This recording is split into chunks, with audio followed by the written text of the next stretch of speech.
talked about data. Now, data is like the hottest thing going now, right?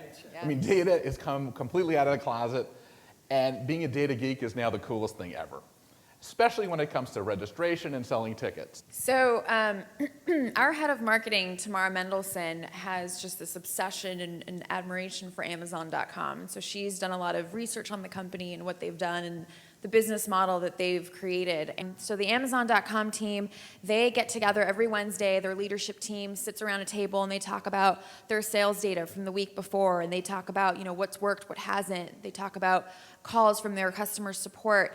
And I think, you know, if you can get yourself into that same discipline and that same mindset of just, you know, just tracking and seeing what's worked and what hasn't. And, you know, you might think, well, I'm an event planner. What do I have to do with a company like Amazon, or how does my business relate to Amazon? Well, if you are a nonprofit or if you are selling tickets online, essentially you are similar to an online retailer. We've ticketed hundreds and thousands of events, and so we have been lucky enough to kind of look at the data from all of that and extract some interesting findings. And so what you're looking at here is the average life cycle of the ticketing process. And so everything that you see on the x-axis represents a week, and then on the 6th week is when the event actually occurred.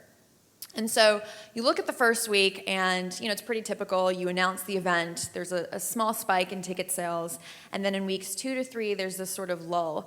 And then you know in weeks 4 to 5 is when we typically get a call at our customer support team from the organizer panicking. Oh my God, you know I haven't sold it, you know as many tickets as I thought, and my event is next week. I mean, how many times has this happened to you guys, right? And so it's just this extreme procrastination.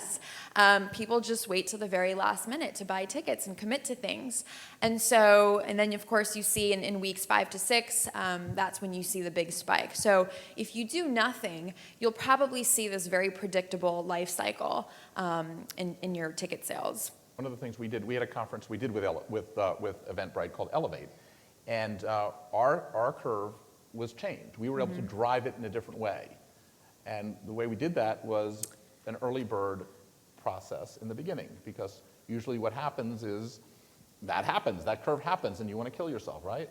So we ended up doing something like David Stark. I don't know if you heard of him as an event designer. So everybody bought a ticket, got a free David Stark book, and the first 3 weeks until the thing went out, it went up here. And then the minute that stopped, it went back down.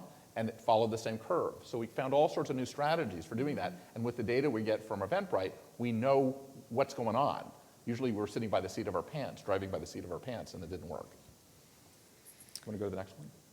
So some other interesting facts, less than a third of events have actually sold half of their tickets 2 weeks prior to the event. But then more than a third of events actually sold half their tickets the week of the event. So again, there's this sort of extreme procrastination that's going on, and it can be sort of a daunting task for event planners, is try to get, you know, make sure that you fill the room up. The new data is giving you a better way to know what worked and what didn't work. And it's very important to be able to reach back and have history, especially in the same platform.